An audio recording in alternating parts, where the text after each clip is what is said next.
अभी हम देखेंगे variables declare in C sharp, declaration of variables in C sharp,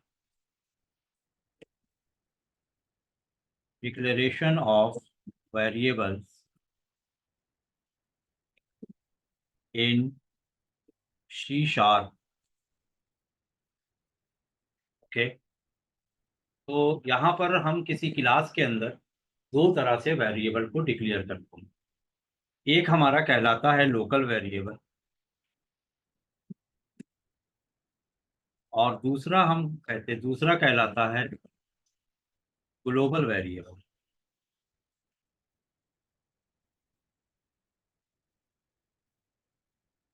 अब लोकल और ग्लोबल वेरिएबल में क्या डिफरेंस है?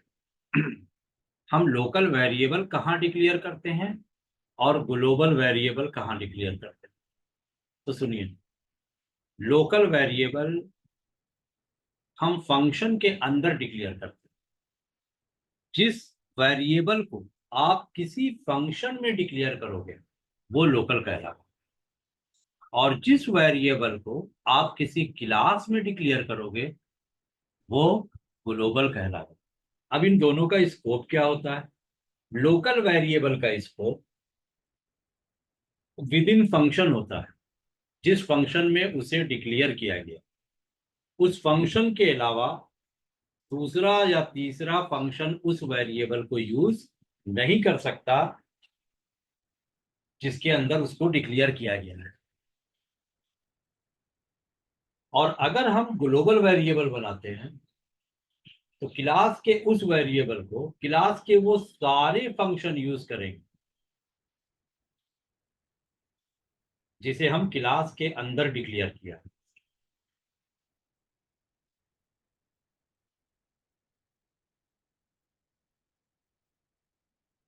यहां पर हम थोड़ा सा लिख दे रहे हैं क्या? Those variable are local variable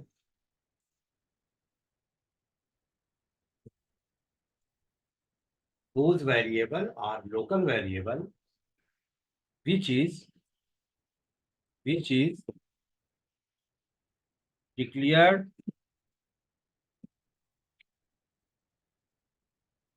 inside method।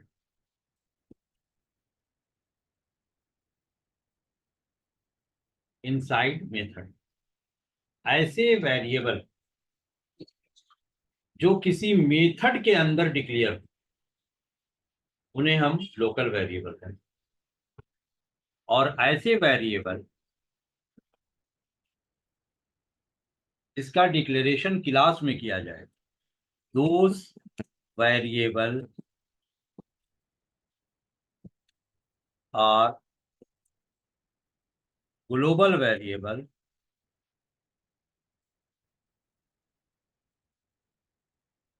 which is declared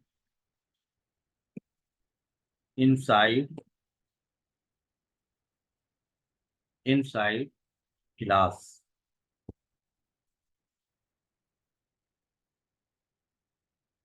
यहां पर हम एक चीज और बताना चाहेंगे कि मेथड और फंक्शन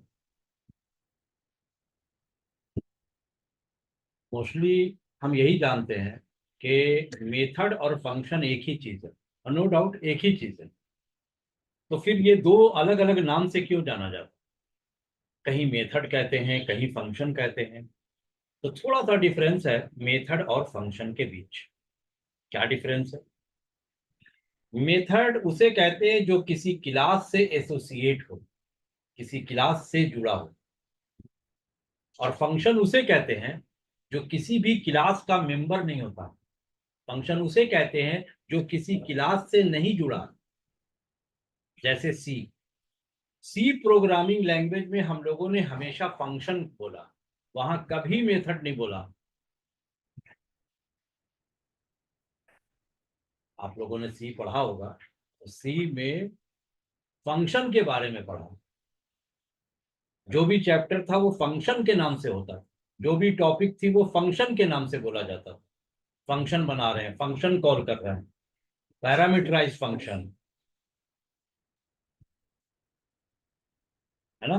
तो ये सारी चीजें, तो फंक्शन उसे कहते हैं जो किसी क्लास से एसोसिएट नहीं। और ये चीजें कब हुई? जब ऊप्स का कॉन्सेप्ट आया। ऊप्स के कॉन्सेप्ट आए तो क्लास मिली, क्लास मिली कोड को सेपरेट करने के लिए, और क्लास के अंदर हम लोग उसी से रिलेटेड मेथड बनाए। तो अब जो फंक्शन बना वो क्लास के अंदर बना, तो उसको मेथड कहा गया। यानी कि जो मेथड है वो क्लास से एसोसिएट है। वही चीज जो आप सी में बनाते थे, अगर उसी चीज को आप किसी क्लास के अंदर बना रहे हैं तो उसको नाम मेथड का दिया गया। यानी कि मेथड वो है जो किसी क्लास से एसोसिएट है, जो किसी क्लास से जुड़ा है। बस यही इतना सा फर्क है मेथड और फंक्शन। इनके अलावा कोई फर्क नहीं है दोनों।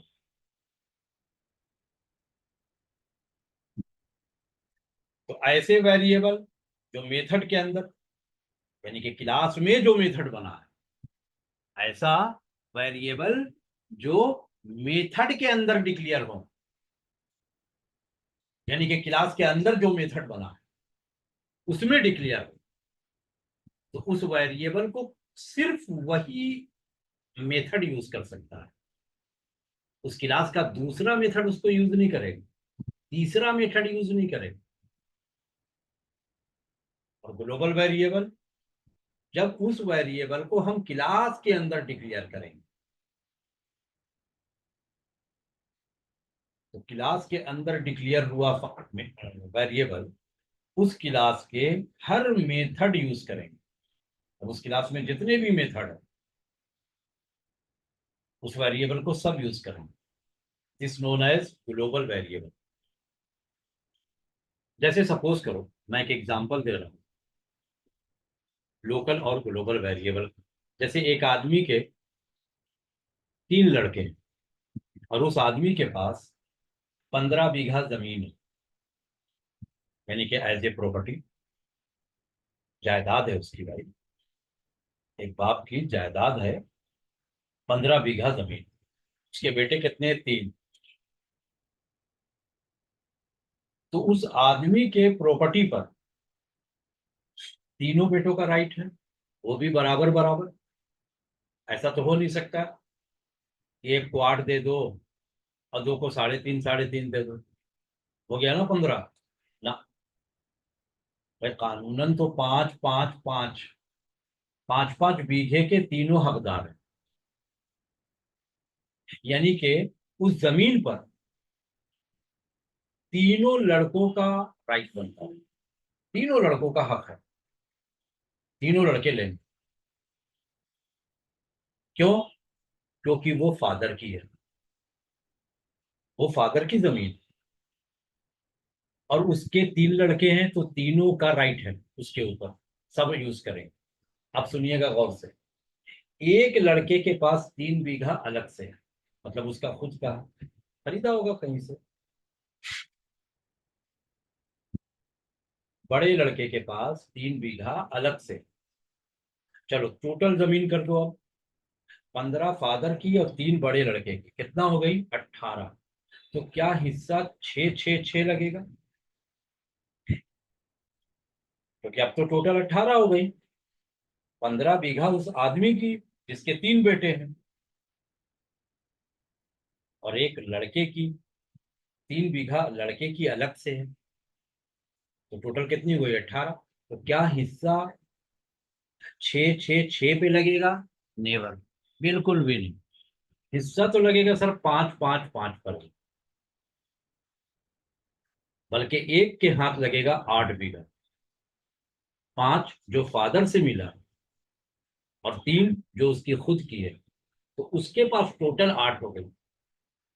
उस 3 को बाकी 2 एक्सेस नहीं करेंगे। यही लोकल वेरिएबल होता है, ये लोकल हुआ। यानी कि लोकल वेरिएबल का मतलब हुआ कि जिसकी वो है, यानी कि जहां वो डिक्लेयर किया गया वही यूज होगा। दूसरा मेथड और तीसरा मेथड भले उसकी क्लास के अंदर है, लेकिन उस मेथड के वेरिएबल को यूज नहीं करेगा दूसरा मेथड और तीसरा मेथड। हाँ, जो ग्लोबल वेरिएबल है अगर क्लास के अंदर डिक्लेयर है तो पहला मेथड, दूसरा मेथड, तीसरा मेथड तीनों करेंगे, तीनों एक्सेस करेंगे।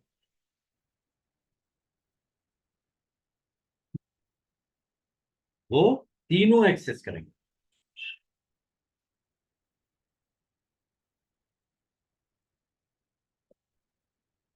जैसे मैंने एक क्लास बनाई, क्लास डेमो, पोस्ट करो।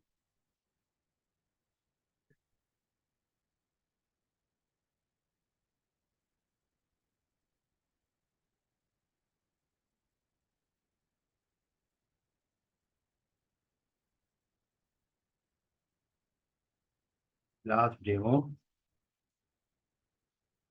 तो मैं यहीं पर बता रहा हूँ। इंट आई, ठीक है, सेमी कोलन। ये क्या है? ये है ग्लोबल वेरिएबल, ग्लोबल वेरिएबल।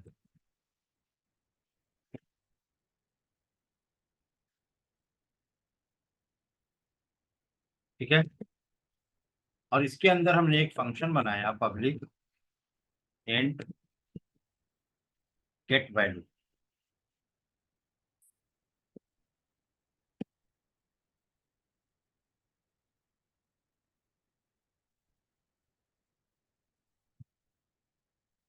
एक पैरामीटर पास किया, राइट।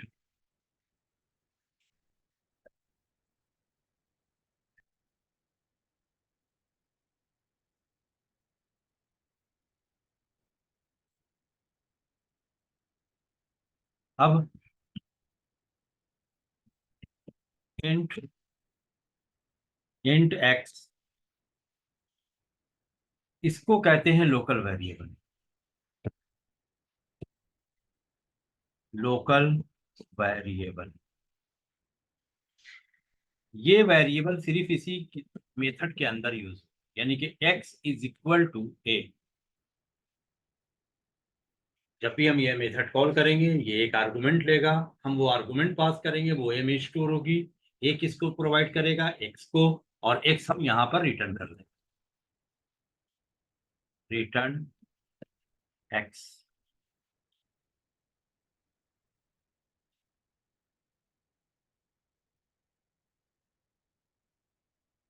अब एक मेथड है, जैसे पब्लिक पब्लिक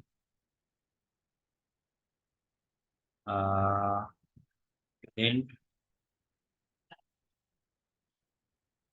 सम, int M comma int N. दो पैरामीटर लिया, दो पैरामीटर ले लिए, और आप यहाँ पर इसके अंदर हम आई एक्सेस कर सकते हैं। I is equal to M plus N, M plus N,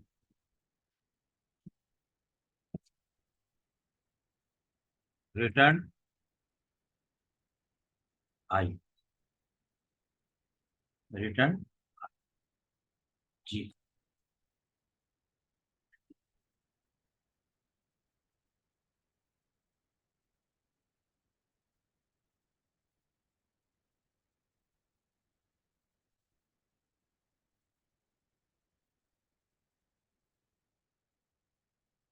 अगर तुम चाहो यहाँ पर एक्स को यूज करना, लाइक दिस, अगर तुम ऐसे लिखो इसी चीज को, X is equal to M plus N, ठीक है, तो हियर इज एरर। यहाँ पर क्या आएगी? यहाँ पर एक्सेप्शन थ्रो होगा। Here x is not accessible।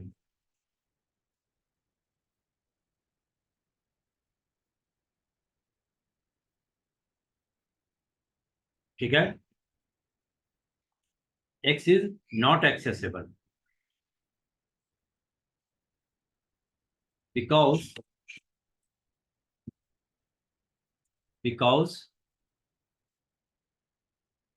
x is local variable।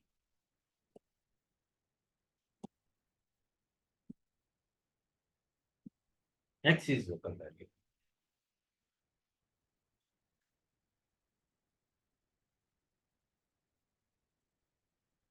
ठीक है, ये है लोकल और ग्लोबल वेरिएबल का डिफरेंस। नेक्स्ट टाइम हम इसका प्रैक्टिकल और प्लस एक्सेस मॉडिफायर के बारे में बताएंगे कि एक्सेस मॉडिफायर कौन कौन से हम C# में यूज करते हैं और किस किस एक्सेस मॉडिफायर का एक्सपोज कहाँ कहाँ होता है और किस लिए यूज किया जाता है। तो मैं इसको प्रैक्टिकली देखूंगा इस चीज को। वैसे अगर आप इम्प्लीमेंट करो तो बहुत इजीली इम्प्लीमेंट हो जाएगा, क्योंकि हम सारी चीजें यहीं पर मेंशन कर दिया। C# में आप जाओ, कंसोल एप्लीकेशन एक ओपन करो और उसमें ये चीज करेंगे। तो जैसे मैं यहाँ पे दिखा दूँ, चलो कंसोल एप्लीकेशन में ही हम लोकल और ग्लोबल वेरिएबल को एक्सेस करके देख लें। इसमें थोड़ा जल्दी हो जाएगा हमारा। कंसोल एप,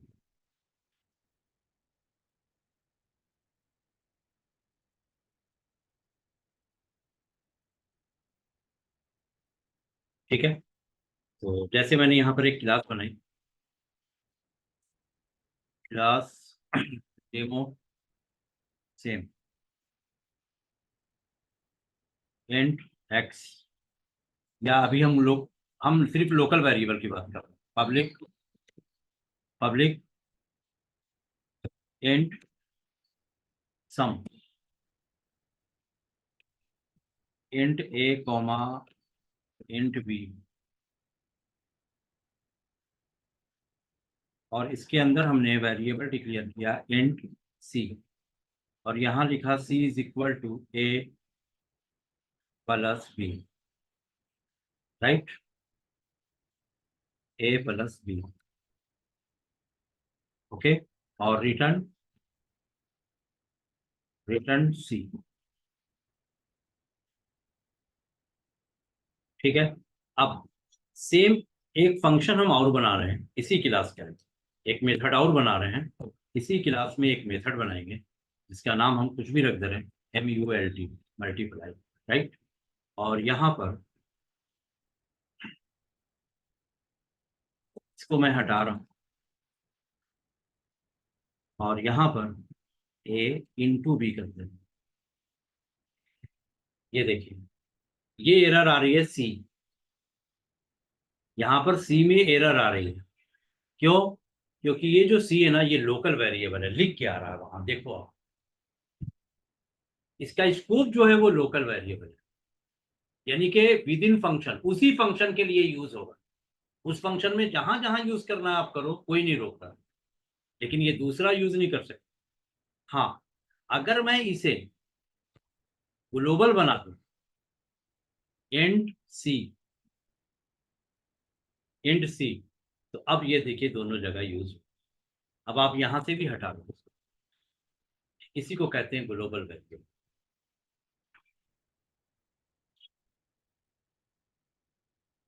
चाहिए, और यहाँ पर आप इस क्लास का ऑब्जेक्ट बनाओ, demo O B J equal to new, ठीक है, ओबीजे डॉट क्या है, सम 12, कॉलिंग समय पे हमने इनपुट दे दिया, राइट। अब ये फंक्शन चूंकि रिटर्न टाइप है, तो यहाँ पर एक वेरिएबल ले लो, int X is equal to, right. अब यहाँ लिख दो कंसोल डॉट, कैसे करते हैं, console dot write line, x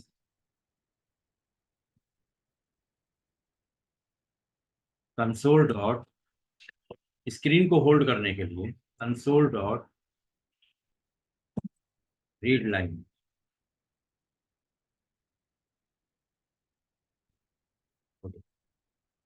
next time हम एक्सेस मॉडिफायर के बारे में बताएं। ये देखिए 24, कोई वेरिएबल अगर हम यहाँ यूज कर ले, इंट ए या इंट एम, वो उस एम को यहाँ एक्सेस नहीं कर सकते हैं।